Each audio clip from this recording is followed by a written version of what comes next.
600 वर्ष पहले परमात्मा सतपुरुष परम अक्षर ब्रह्म ने स्वयं आकर सतलोक से और ये सच्चाई लिखी थी, 3 देव की जो करते भक्ति उनकी कदे ना हो मुक्ति।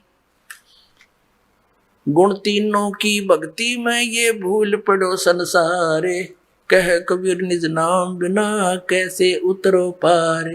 असली नाम बिना, सही भक्ति बिना कैसे पार उतरोगे।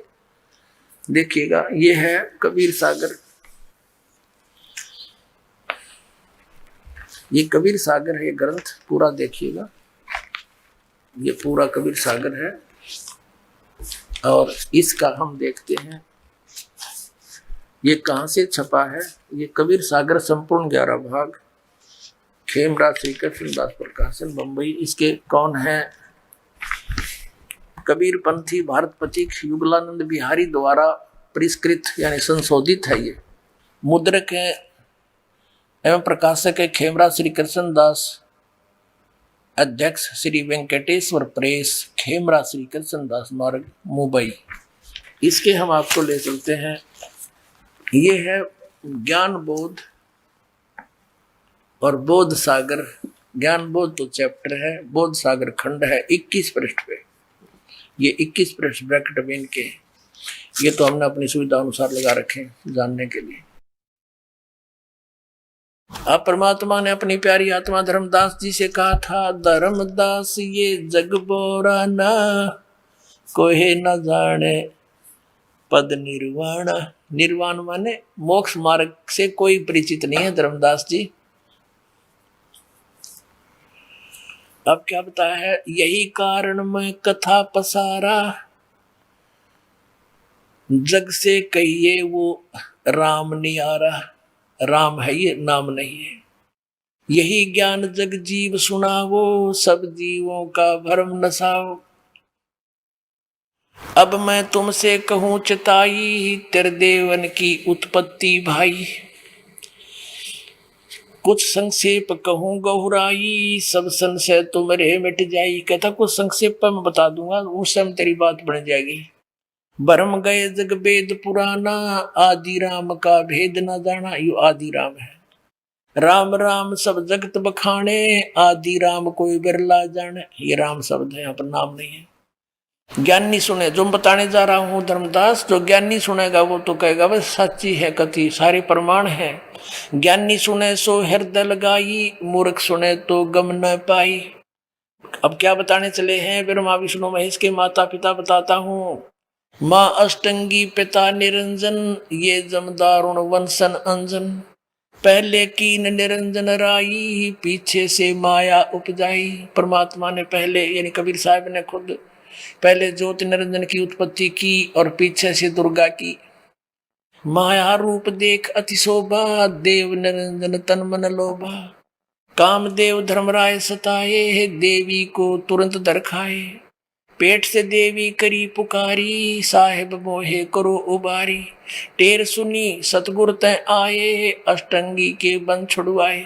यहाँ है टेर सुनी तहाँ हम आए। ये कबीर पंथियों ने थोड़ा बहुत इसमें फेरबदल कर दिया, क्योंकि ये कबीर साहब को सतगुरु मानते हैं, भगवान नहीं मानते कबीर पंथी, ये नकली। अब 22 पृष्ठ पे, धर्मराय को हिकमत कीना, नख रेखा से भग कर लेना। परमात्मा बता रहे हैं कि इस काल को धर्मराय भी बोलते हैं। यूं कहता मैं धर्म का राज करूंगा, इसलिए इसको धर्मराय कहा। इसने अपने नाखनों से स्त्री इंद्री बनाई दुर्गा के। धर्मराय करे भोग विलासा, माया को रही सुआसा तबासा। 3 पुत्र अष्टंगी जाए, ब्रह्मा विष्णु शिव नाम धराए। 3 देव विस्तार चलावे, इनमें यो जग धोखा खावे।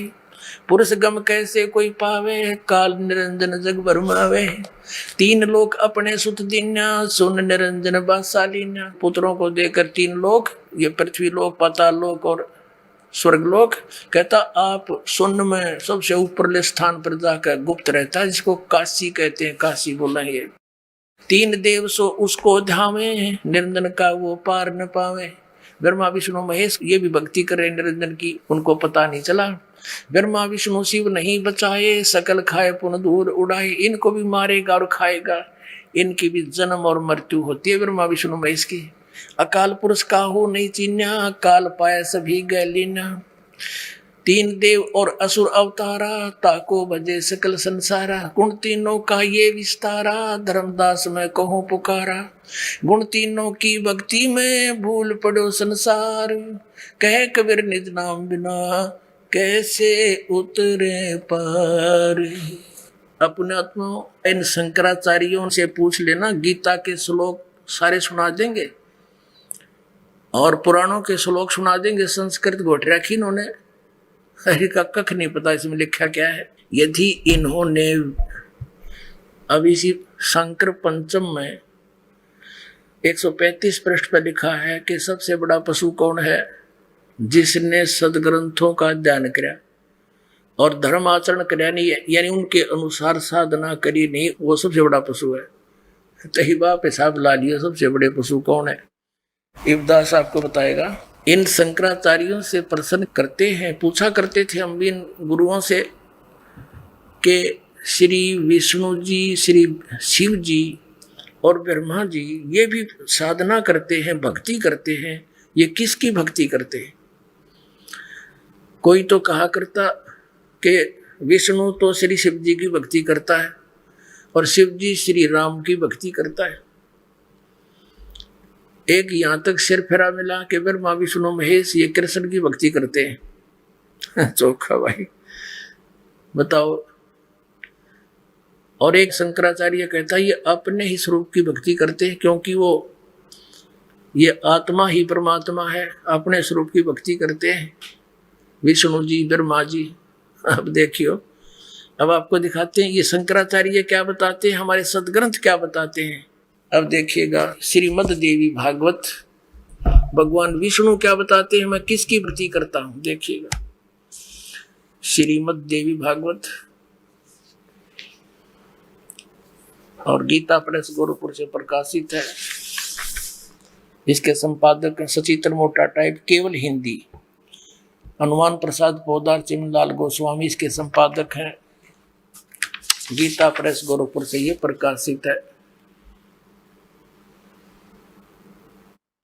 अब इसके हम 28 पृष्ठ पे आते हैं। ये है पहला स्कंद, पृष्ठ 28। व्यास जी ने पूछा, उसका उत्तर दे रहे नारद जी। महाभाग व्यास जी, तुम इस विषय में जो पूछ रहे हो, जो प्रश्न कर रहे हो, ठीक यही प्रश्न मेरे पिताजी ने यानी ब्रह्मा जी ने भगवान श्री हरि यानी विष्णु जी से किया था। देवादि देव भगवान जगत के स्वामी हैं। लक्ष्मी जी उनकी सेवा में उपस्थित रहती हैं। दिव्य कौस्तुभमणि उनकी शोभा बढ़ाती है। वे शंख चक्र गदा लिए रहते हैं, पीताम्बर धारण करते हैं, 4 भुजाएं, वक्षस्थल पर श्री वस्त्र का चिन्ह चमकता रहता है। वे चराचर जगत के आश्रयदाता हैं। नारद जी कह रहे हैं जगत गुरु एवं देवताओं के भी देवता हैं। ऐसे जगत प्रभु भगवान श्री हरि महान तप कर रहे थे, महान तप, उनकी समाधि लगी थी। यह देखकर मेरे पिता ब्रह्मा जी को बड़ा आश्चर्य हुआ। अब देख लेना नारद का, व्यास जी का, ब्रह्मा का, विष्णु का कैसा ज्ञान है आध्यात्मिक। अतः उन्होंने उनसे जानने की इच्छा प्रकट की। ब्रह्मा जी ने पूछा, प्रभु आप देवताओं के अध्यक्ष, जगत के स्वामी, भूत भविष्य एवं वर्तमान के सभी जीवों के एकमात्र शासक हैं। भगवान फिर आप क्यों तपस्या कर रहे हैं और किस देवता की, किस भगवान की आराधना में ध्यान मगन है। मुझे असीम आश्चर्य तो यह हो रहा है कि आप देवेश्वर एवं सारे संसार के शासक होते हुए भी समाधि लगाए बैठे हैं। अब ब्रह्मा जी के विनीत वचन सुनकर भगवान श्री हरि नो बोले, पृष्ठ 29 पा गई बात। श्री हरि उनसे कहने लगे, ब्राह्मण सावधान होकर सुनो, मैं अपने मन का विचार व्यक्त करता हूँ। देवता, दानव और मानव सब यही जानते हैं, तुम सृष्टि करते हो, मैं पालन करता हूँ, शंकर संहार किया करते हैं। किंतु फिर भी वेद के पारगामी पुरुष अपनी युक्ति से यह सिद्ध करते हैं कि रचने, पालने और संहार करने की यह योग्यता जो हमें मिली है उसकी अधिष्ठात्री शक्ति देवी है, यानी दुर्गा है। वे कहते हैं कि संसार की सृष्टि करने के लिए तुम में राजसी शक्ति का संचार हुआ, ब्रह्मा हो गया रजगुण, और मुझ में सात्विक शक्ति मिली है तो विष्णु है सतगुण, और रुद्र में तामसी शक्ति का आविर्भाव हुआ है, ये शिव हो गया तमोगुण। तो उस शक्ति के अभाव में तुम इस संसार की सृष्टि नहीं कर सकते, मैं पालन करने में सफल नहीं हो सकता, और रुद्र से संहार कार्य भी होना संभव नहीं।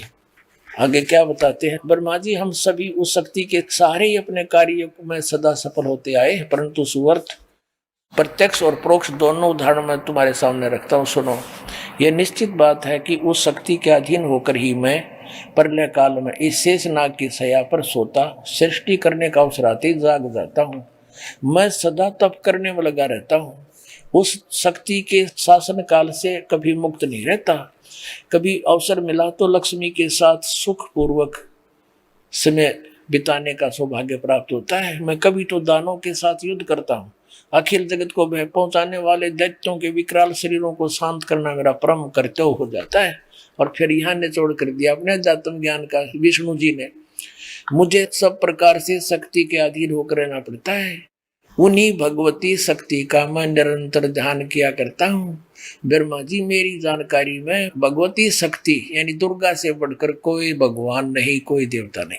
अपने आत्माओं, अब ये शंकराचार्य हमारे धर्मगुरु कहते हैं विष्णु जी तो ध्यान करे है श्री राम का, राम ध्यान करे है शंकर का, या शंकर जी ध्यान करे विष्णु का।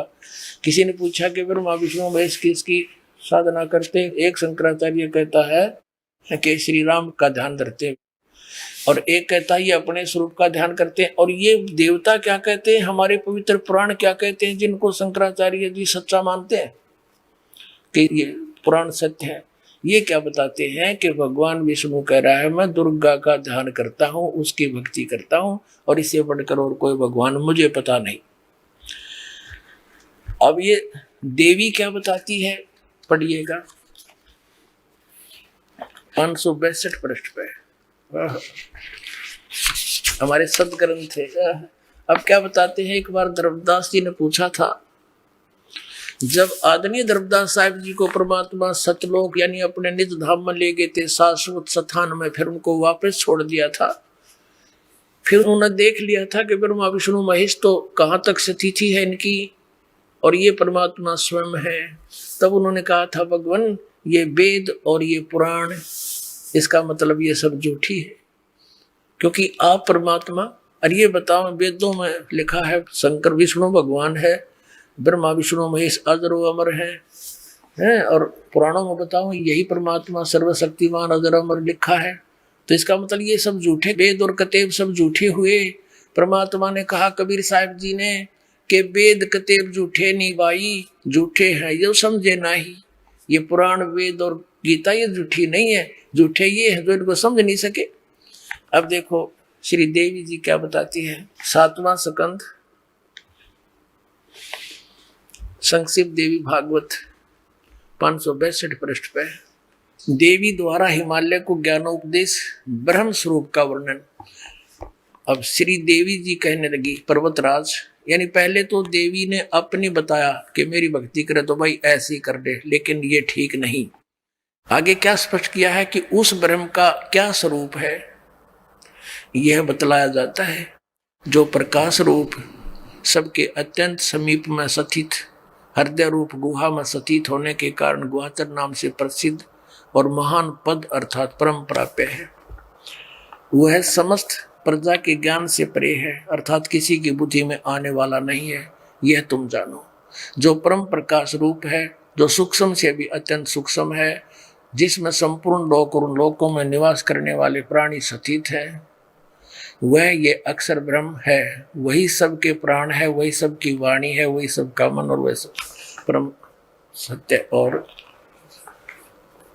अमृत अविनाशी तत्व है। सौम्य उस वेदने योग्य लक्ष्य का तुम वेदन करो, मन लगाकर उसमें तन में हो जाओ। सौम्य उपनिषद में कथित महान अस्त्र धनुष लेकर उस पर उपासना द्वारा तीक्ष्ण किया हुआ बाण संधान करो, फिर भावनागुप्त चित्त द्वारा उस बाण को खींचकर उस अक्षर रूप ब्रह्म को ही लक्ष्य बनाकर वेदन करो। प्रणव, प्रणव माने ओम त धनुष है, जीवात्मा साधना करे, ओम लेकर उद्देश्य ब्रह्म हो, यानी ब्रह्म की पूजा करे। या नीचे स्पष्ट कर दिया, उस एकमात्र परमात्मा को ही जाने, दूसरी सब बातों को छोड़ दे। अब दुर्गा कह रही है ब्रह्म की पूजा करो, विष्णु जी कह रहे हैं मैं दुर्गा तो ऊपर को भगवान ने का पता नहीं मने, मुझे नहीं मालूम। अब ये दुर्गा जी कह रही हैं कि उस एकमात्र परमात्मा को ही जाने, दूसरी सब बातों को छोड़ दे। यही अमृत रूप परमात्मा के पास पहुंचाने वाला पुल है। संसार समुद्र से पार होकर अमृत रूप परमात्मा को प्राप्त कराने का सुलभ साधन है। हम आगे देखेंगे। इस आत्मा का ओम के जप के साथ ध्यान करो। इससे अज्ञान में अंधकार से सर्वथा परे और संसार समुद्र से पार जो ब्रह्म है उसको पा जाओगे, तुम्हारा कल्याण हो। अब क्या है कि ओम का जाप करो और ब्रह्म प्राप्ति होगी। सोम तय वो ब्रह्म कहाँ रहता है, ये देखिएगा 563 पृष्ठ पे आगे हम। वह यह सब का आत्मा ब्रह्म ब्रह्मलोक रूप दिव्य आकाश में रहता है, यानी ब्रह्मलोक में स्थित है, वहां रहता है। अब पुण्यात्मा, अब देखो क्या कंसेप्ट क्लियर हुआ। अब हमारे शंकराचार्यों को तो ज्ञान है नहीं, जो कोई गटबट मारे वो उसकी कहता, उसकी भक्ति करता, उसकी करता है। ये स्वयं कह रहे हैं कि मैं तो दुर्गा की भक्ति करता हूँ, भगवान विष्णु कह रहे हैं देवी की भक्ति करता हूँ, और इससे ऊपर मैं किसी देवता के बारे में नहीं जानता कि कोई और भगवान भी है। दुर्गा जी कह रही है कि तुम सब बातों को छोड़ दे, ब्रह्म की पूजा करो। ओम नाम है, वो ब्रह्म लोक में रहता है। श्रीमद् भगवत गीता अध्याय नंबर 8 के श्लोक 16 में कहा कि ब्रह्म लोक पर्यंत सभी लोग पुनरावृत्ति के अंदर हैं। वहां गए हुए प्राणी भी वापस जन्म मृत्यु में आते हैं, उससे शाश्वत स्थान नहीं मिल सकता, सदा पूर्ण रूप से मोक्ष नहीं हो सकते। जैसे 15वें अध्याय के 1 से लेकर 4 में गीता जी में कहा है कि तत्वदर्शी संत मिलने के उपरांत परमेश्वर के उस परम पद की खोज करनी चाहिए, जहां जाने के बाद साधक फिर लौटकर वापस संसार में कभी नहीं आता। और जिस परमेश्वर ने सब ब्रह्मांडों की रचना की है, गीता ज्ञानदाता कहता है केवल उसी की भक्ति करो, मैं उसी की शरण में हूं, और पूजा मत करो। अपनी को भी रिजेक्ट करता है, केवल उसी की भक्ति करो। अब वो परम अक्षर ब्रह्म कौन है, वो पूजा कैसे करनी है, वो ये दास बताओगा। ये भेज रखा है उस परम अक्षर ब्रह्म की पूजा बताने के लिए।